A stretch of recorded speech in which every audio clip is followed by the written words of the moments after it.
Hey everybody, it's Brittany Saturn. And I'm Bryan Belcher, and welcome to Force Life. Okay, so a lot of things happened there. Yeah. I was trying to say Animal Crossing, also I got distracted because you moved in your chair, and I was like, I wonder if people will think you farted. Oh no, here's the thing, I did fart. Oh, I thought that was the chair. No, that was my butt. Great. Should we start over? No! Okay.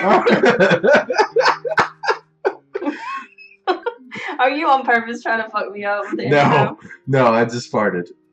Great. That's all it was. Well, we got a birthday party for Fuchsia. A birthday, so we're gonna have to look up later. It's yeah, not until the 19th. Yeah, so they usually give us a week in advance. We got plenty of time to get her the perfect present. Don't worry. No worries at all. I'm not even gonna try. I don't know if you guys heard that, but I'll tell you what. You know what, Brittany? You don't know if they heard what? My fart. When you stop talking about it, they definitely know about it. So now if you listen back and you can't hear it, you're gonna have to put in a fake fart now. It's gonna have to be really loud. I'm just gonna put in the most fakest fart noise ever, and it's just got just now it just stopped. No, that would be terrible. That'd be terrible. But I'm just thinking, this is like some really long, high-pitched thing that'll last forever. Oh my fucking god.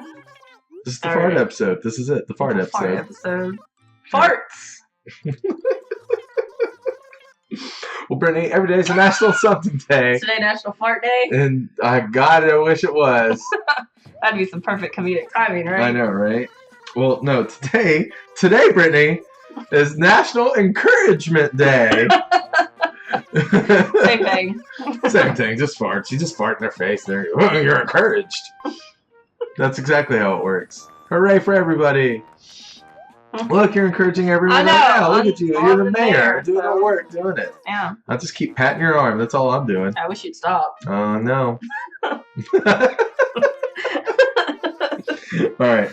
Well, this day is dedicated to uplifting people around us and making a positive impact. National Day of Encouragement was intended for all of us to do something to offer encouragement to those around us, whether it be someone at work or in our personal lives. That's right, Roy Jr. It's been about a week. Did you call him Roy Jr.? Yeah, I did. I meant to say Wart, but yeah. I gotcha. Yawn. Just trying to talk to people. Yeah.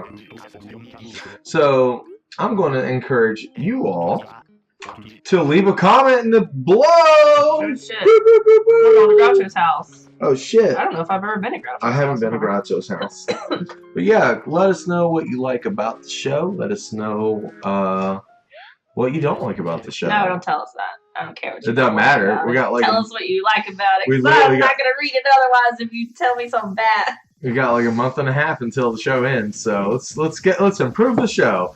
Okay. What the fuck is happening in this room? This is a shack. It's like an insect. It's a fancy shack. It's like an insect squealing. Music's blaring. It's farting, Brittany. He lives in a shack. Groucho, what the fuck are you doing in your house? This is a really nice shack for a bear, Brittany. My thing. I like this wood floor. It's nice. Hold on, Brittany. What? How the fuck does he sit down? He doesn't. It's just for show. It's just for show? Okay. Because I'm looking at it. Can't sit down. He just lays down on it. Lay down. Lay down across the side of it, Alright, well, Brittany, I got something I'm out of here. Yep. What do you think? It's fine. It's fine. Should I say it's fine? Say it's awesome. It's awesome. He's gonna be like, no, it isn't. No, okay. Sometimes you tell them it's awesome and they're like, it isn't. How dare you say that? Yeah, how dare you. Okay? It's always a trick. How dare you mock me? How dare you mock me? You're being mean. Well, Brittany, I know how we can follow this up. How? With a chocolate milkshake, because today is National Chocolate Milkshake Day. I love chocolate milkshakes. Cool, Brittany. You're really helpful here in this conversation. I don't care about between two people. I don't fucking care about chocolate milkshakes. This guy over here constantly gets them, and I'm like, what the hell are you doing? Today is observed each year on September 12th by chocolate and ice cream lovers alike. Forget the calories for just this one day and enjoy a nice, tall, thick, delicious chocolate milkshake. Thick. The first time the term milkshake was used in print was in 1885. During this period, milkshakes referred to an alcoholic beverage in which an alcoholic drink described as sturdy, healthful eggnog type of drink, which was a blend of eggs, whiskey, and other ingredients served as both a tonic and a treat at pharmacies. So yeah, milkshakes came from booze. Yeah, I think I'm gonna do the water drinking fountain. Just see what else is in here. We have everything else mostly. Yeah. Except for like the really shitty stuff. I like the fountain. Fountain was nice. We have a fountain already. Where is that? In front of the fucking town hall. Oh yeah, okay. What are you thinking? I don't know. I'll show you. We're about to go past it yeah, right yeah. now. Okay. Oh, drinking fountain. Okay. Yeah, we'll put drinking fountain out there, Isabel. Yeah, I'm gonna put it in that little corner down by the river. Down by the river. Well, obviously, seeing you have no opinions or low opinions of chocolate milkshake, let's go ahead and move on to our next. It's right here. I see. It's nice. Our next and final national day for today. Today is National Video Games Day. Video Games Day. Now, obviously, me and Brittany have no opinions on video games, so we're just going to move forward from this and just never talk about this. No. Brittany, what was the video game that you would say made you give a shit about video games? Because there's like, you have fun video games, whatever. There's people who, like, everyone plays a video game at some point in their lives, generally, right? Mm-hmm. But that's the one that made me keep coming back for more. Yeah. Probably like a game I got. Okay, this is okay. To be honest with you, with Diane. To be honest with you, Diane. Mario 64 was like the game that made me ask my parents for a video game system. Yep.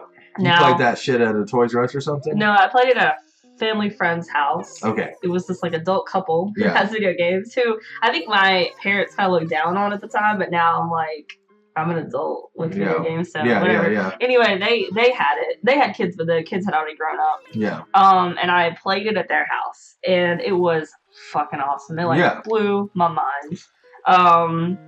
And I asked my mom for a N64, but I think that was like right when they had just come out, and they were like hella expensive. So my mom got me a SNES instead. Okay.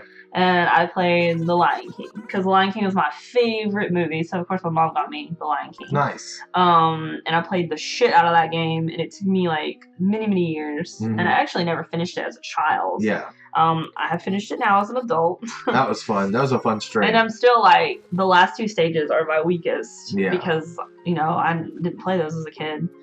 But, yeah, I would have to say, like, Mario 64 was what started it all. Okay. Before that, my cousin stayed with us for some time, and he had a Sega Genesis. Okay. And I would say probably the very first video game that I ever played was Sonic. Really? Yeah.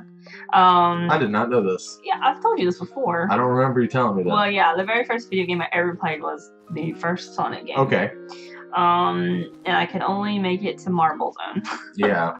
And then after that, like, he like moved out and then moved back in with us again. Like, he lived with us several times. Yeah. And when he came back, he bought a PlayStation. Ooh, nice. So I played some Crash Bandicoot, and he had bought me The Dot Goes to Hollywood, which I could not play. What? The game, The Dot Goes to Hollywood? Or Spot Goes to Hollywood, or whatever. Oh, shit. It's Cool Spot Goes to Hollywood. Yeah.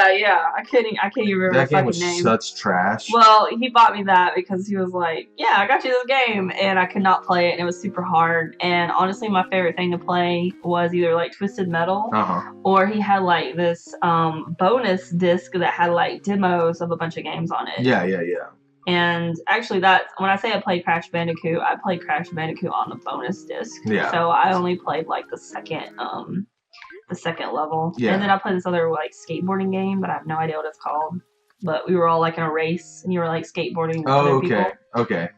But these are so long ago that I don't even remember. Probably like Skate or Die. I don't know what it was called, but it was like literally on a demo disc. So. Okay. But yeah, I'd have to say the one that actually made me ask my mom for a video game system on my own was Mario 64. So I got a lot of video games as a kid. I went to a daycare, when I was a kid. Mm-hmm. They had like a NES and eventually Sega Genesis and whatnot. Uh-huh. And I got those. I got those as a kid. My parents had like a Tandy computer, which I got to work again. Uh-huh. And it had like Breakout and like a shitty Pac-Man in it. That's cool. I played those games. I was really big, and I liked video games. I was, it's whatever. I got a Genesis. I was really excited for that. I still wouldn't say that it was like the thing for me, though. It wasn't like, oh, this is going to shape my life kind of, thing. It was like, cool video games, I still went outside and played a lot. Yeah. I would say that when we moved up to North Carolina, I was really sad that there was no Sonic games for the Sega Saturn. Mm-hmm. So I didn't get one. And I just kind of like fell off the boat video games. I grew up with a Sega Genesis. I just wanted more Sonic games. Yeah. 1998. The year of our Lord. The year of our Lord. 1998. No. I saw a cover of Electronic Gaming Monthly with Sonic and a Sonic Adventure. Mm-hmm. And I lost my shit. I was like, I have to have this. Yeah. I went to my friend's house to play the N64 and PlayStation and whatnot at the time. I didn't have one. I was still playing my Genesis every now and then. Mm-hmm. And I would just be like, I have to have this game. Yeah. And I didn't know anything about the gaming industry at the time. And I was like, oh, this is going to come out in November 1998. I have to get it. No, it's going to come out in Japan November of 1998. Oh. I begged my parents for a Dreamcast for that Christmas. Yeah. And they found out when I found out it is Japan only. Oh. And they were sad. I was sad. They were just trying to be good parents. Yeah. There's nothing they could do. They didn't yell at the GameStop employee? No, actually, no. I was, just being a jerk. But so they did something really nice for me, though. I'm getting a little off track here. You're fine. They got me a PlayStation for that Christmas. Uh-huh. And I was like, oh, okay. I wasn't expecting it. I didn't ask for it, but I got it. Mm-hmm.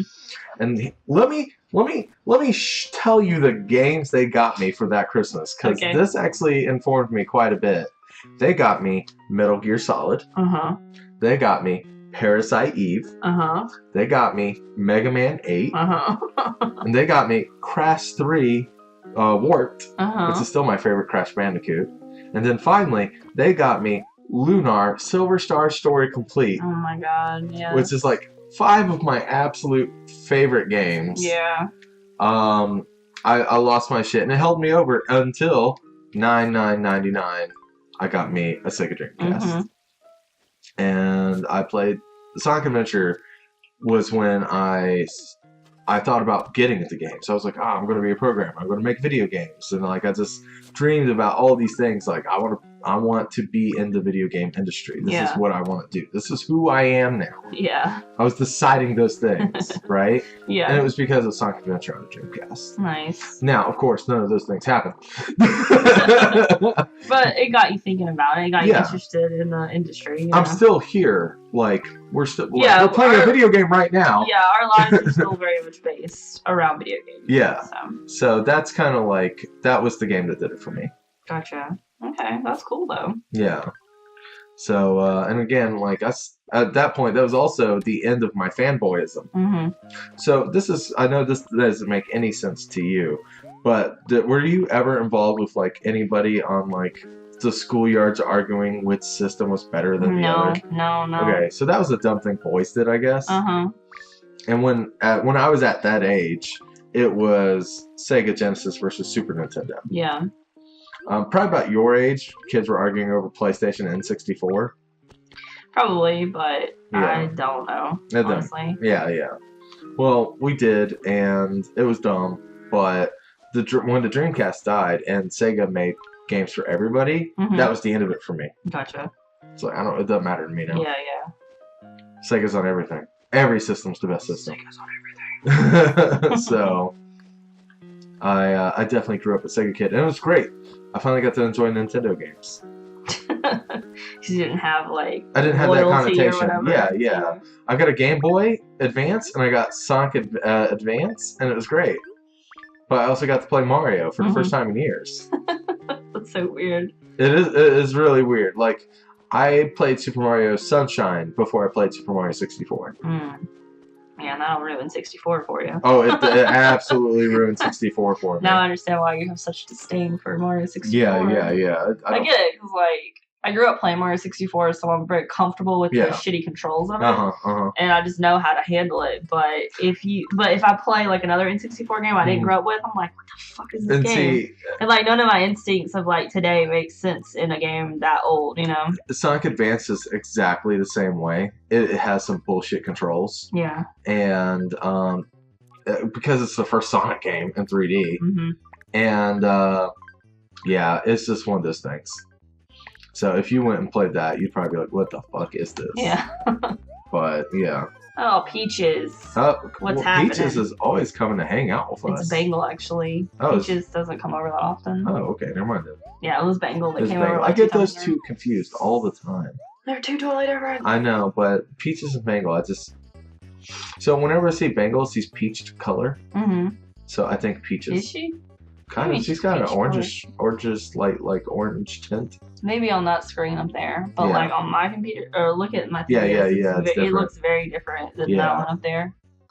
Yeah, it's a little washed out on the top screen, on like the recording. Dolly. Well, guys, tell us in the comments what video game made you a gamer. We want to know. That's it. We would love to talk to you more about it. Obviously, you know that I grew up Sega and Brittany grew up Nintendo mostly. It'd also be interesting if any of you guys if you're a lot younger than us. I'd like to know what we consider like newer games. What newer games shaped you to be a gamer? That was the thing that really struck me. We were at Too Many Games 2 years ago. Yeah. And so, as a joke, as an older person, I make fun of the fact that I enjoy Sonic 06. It's a really terrible game. And we were there, and all these kids were coming up to us and thanking us for playing it. Yeah. And all this stuff. And they were like, it's my favorite game. With all sincerity. Yeah. And we were just like, what? and we were kind of playing it as a joke. Yeah. But I felt like you guys were still being respectful about it, though. You weren't like shitting on people who like it. No. But we were just kind of like, it's kind of like how Mario 64 has its problems, and everyone like, look at this camera, and everyone's like, haha, yeah, the camera's terrible. Yeah. And that's kind of like what you guys were doing with. And the kids know the general opinion. Well, that's what I mean. Like the kids knew. Yeah. That it has its problems, but they still love it anyway. And they just came up to me, like I had like one kid hug me, and I was just like, what is happening? And some kid like made a drawing of me. Yeah. And I was just like... But it was so wholesome, though. It was so good. It was so nice. So we were like, wow, we should do this more often. Yeah, we really should. It was a lot of fun. Yeah, just be, like, positive about it and just go and play and have fun. And, like, you know it has problems, but you can still have fun with it. And we did have a lot of fun with it. We have them chanting. So one of the characters is called Silver the Hedgehog, and he says, it's no use all the time. And I've told the audience that to scream no use anytime I said the word it's. Anytime. Well, of course I set it up, so I'd go it's, and they would go no use as a group, and it was really cool. Yeah, it was fun. But yeah, so give us examples like that, I guess. Like, what game do you think that we don't really think is a game that would shape someone? Yeah, but it doesn't matter because it's like it's up to your you. Game. You know, yeah, it's your opinion. People think Sonic Adventure is one of the worst games ever now, and I love it. But yeah, I like hearing about newer games. You know that we consider newer games that shape youngsters. Yeah, I know Dark Souls has apparently been a big one for a lot of younger people. Yeah, which I was like, what? Wait, what? Really? Yeah, that's interesting. So, and then there's the Call of Duties out there. So, that's okay. Well, guys, we're going to go ahead and jump into birthdays. And if it's your birthday today... Happy birthday! Happy birthday! What are we doing? That was like an echo. Like I yelled it. Okay. But it echoed, but I didn't actually yell it, so... Oh, okay. So I was just whispering it. Cool. And you copied me because you're a copycat. I am. Well, guys, our first birthday today is Jennifer Hudson. Jennifer Hudson turns 37 years old today. Jennifer Hudson River. Hudson River, born in 1981, the recording artist who was a finalist on the 3rd season of American Idol. She then transitioned into acting and won an Academy Award for Best Supporting Actress for her role as Effie White in the 2006 film Dreamgirls. Dreamgirls. Dreamgirls. I'm a girl from your dreams. I'm a dream girl. That's right. I've never heard of Dreamgirls. It's a pretty good movie, actually. Is it? Yeah. It's about a musician who left a group behind to go solo and become more famous. Oh, okay. It's pretty good. And guess who it stars? Beyonce. Who basically did that. Beyonce. I didn't know Beyonce was in any movies. She's in Austin Powers 3. Oh, yeah, that's right. I haven't seen that movie in so long. I've only seen it like one time. Yeah. I don't even know what it's about. She went back mostly to focusing on like Foxy Cleopatra. Yeah. I remember that. That's all I remember though. Well, our next birthday today is Jesse Owens, born in 1913. The African-American track star won 4 gold medals at the 1936 Berlin Olympics, winning the 100-meter, 200-meter, and 4-time 100-meter, and the long jump. A year earlier, he set 3 world records in less than an hour while competing for the Ohio State University, and he died at age 66 in 1980. Wow. So this is the black man, who in front of Hitler won a bunch of gold medals. Awesome. It's fucking big dick energy. Right Yeah, he was just fucking just like, oh, you think Aryans are the superior race? Here we go! Sorry, motherfucker. Look at me run and jump. Yeah, it was amazing. By the way, this was cool. broadcasted across the world. It was the first full, like, global broadcast ever. Oh, really? Yeah. So, and you can see, like, Hitler's face. And it's great. He's a fucking chump in it. He's just a fucking chump in it. I mean, he's a chump in all regards. He's a chump anyway, but he's a fucking chump. He's a fucking chump right there, man. All right, speaking of not chumps, our next birthday is Hans Zimmer. Hans Zimmer turned 61 years old today, born in 1957. The film composer known for his work in more than 150 films, including The Lion King. He's also known for having a lengthy collaboration with filmmaker Christopher Nolan, working on Inception and the Dark Knight trilogy. Burn! What is your problem? I'm the Inception horn. That's it. Boom! Inception horn. You know, whenever anything would happen. Yeah, I know. I can't do it with my mouth. That's the funny part. I think the first time you did it was the best time. And then finally, our last birthday today is Paul Walker. Oh my god! Paul Walker! R.I.P. Born in 1973, actor who won the 2001 Hollywood Breakthrough Award for New Male Style Maker for his performance as Bryan O'Connor in The Fast and Furious. He reprised the role in 5 Fast and Furious sequels and also played prominent roles in the films Varsity Blues, Pleasantville, and The Lazarus Project. And he tragically died in a car crash at age 40 in November 2013 in Santa Clarita, California.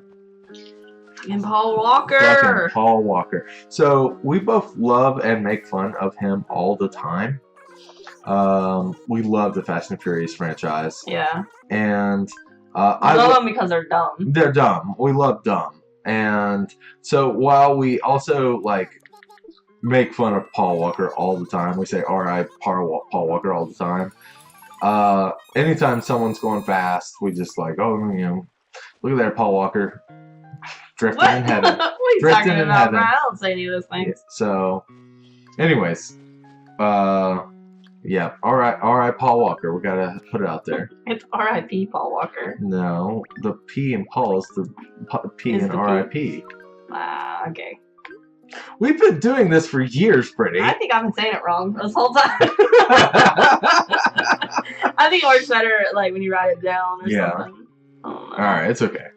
Well, finally, our last birthday today is Boom, the gorilla, a lot of gorillas lately. I know, 2 gorillas in a row. All these gorillas are getting born. He likes iconic and colorful things, but nothing cute or fancy. And the reason why is because he's a baboon that looks like a gorilla that looks like a baboon. He's got a weird face with all a bunch of colors. Because I was like, we don't have a pyramid. We need a pyramid. Let's get us a pyramid. Do we need a pyramid? I want a pyramid. I don't even know. All right, well, we'll get a pyramid tomorrow then. All right, that's what we're doing. All right, so I planted some bushes here, and I kind of like these trees the way they're spaced out here. I'll probably leave them. Okay. And yeah, as like the bushes grow, I'll put the flowers around it, and I'm doing the blue, orange, and red over here. Yeah. But we'll might be back tomorrow. It just depends if the hurricane doesn't make us float away. Wait, that's right. Hurricane's coming. Hurricane's coming. Don't look at me like that. I forgot. That's why we play video games, Brian, to get away from reality. That's right. Anyway, let's see what this... Got that one. Hot cross buns. Got that one. We have all these. Do we? Okay, well, yeah. I pulled it up for nothing then. Yep, we have all these. See ya, Red. Bye, Red. Piece of shit. You piece of shit. I'm just salty because I want so much more things. I want all the things. I get things I don't have. All right, well, I guess I'll dig up this thing and we'll call it a day. All right. Just in time. No bamboozle today. All right, guys. Well, thank you so much for hanging out with us, and we'll see you again tomorrow. Bye. Bye.